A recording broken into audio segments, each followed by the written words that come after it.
Hi everybody, welcome to week 2.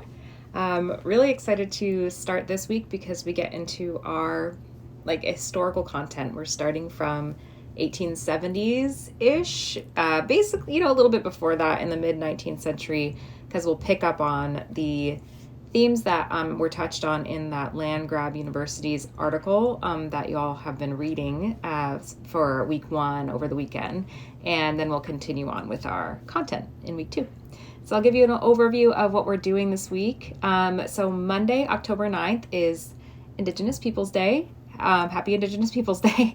And our topic for Monday is Custer died for your sins, which is a phrase that I'm taking from this book from Vine Deloria, written in 1969. And I'll explain the phrase and why it's so helpful and appealing on Monday. But basically looking at this history, an overview history of the violence on the plains into the late 19th century and leading into this policy era known as the assimilation and allotment era, which is what we're going to be talking about on Wednesday. So really getting us primed as an overview history to get us caught up to understanding that significant era in Indian policy and in Native history. So Wednesday, October 11th, I'll be explaining what allotment is as a policy, how it worked, how Native people resisted it, what that word means, all of that stuff will be covered on Wednesday. And then Friday, October 13th, is our asynchronous day, and we are starting the book that we're going to be reading for the first couple weeks of the quarter. So this is a novel. It's called Water Lily, and it's by Ella Deloria, who's actually related to Vine Deloria, sister or aunt. I think aunt. I can never remember.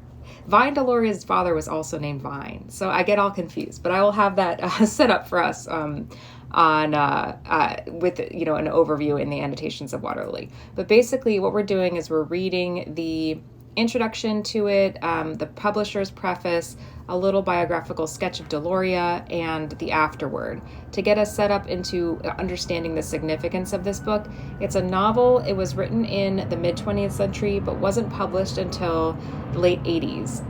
And part of that has to do with Ella Deloria's position. She was kind of a freelance academic, didn't have a lot of money, and didn't have a lot of power in sort of the academic fields that she was working in anthropology and ethnology, but she did so much work to really understand Lakota and Dakota traditions and understanding the way that they live their lives, focusing a lot on women and gender and children.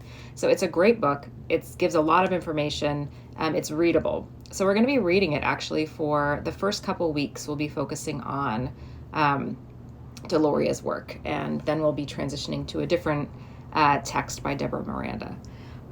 So you'll be reading that. It's a prime introduction to this text, and then you'll also be reading a poem by Layli Long Soldier, which is my favorite poem that's been written about Native history. Super helpful, very engaging and accessible, and I think that you'll find it helpful too. So that's what we're doing this week. There's nothing due this week except for the week 2 class participation declaration at the end of the week.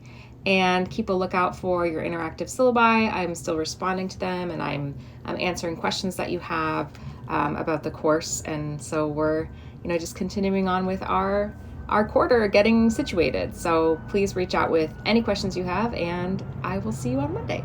Thanks.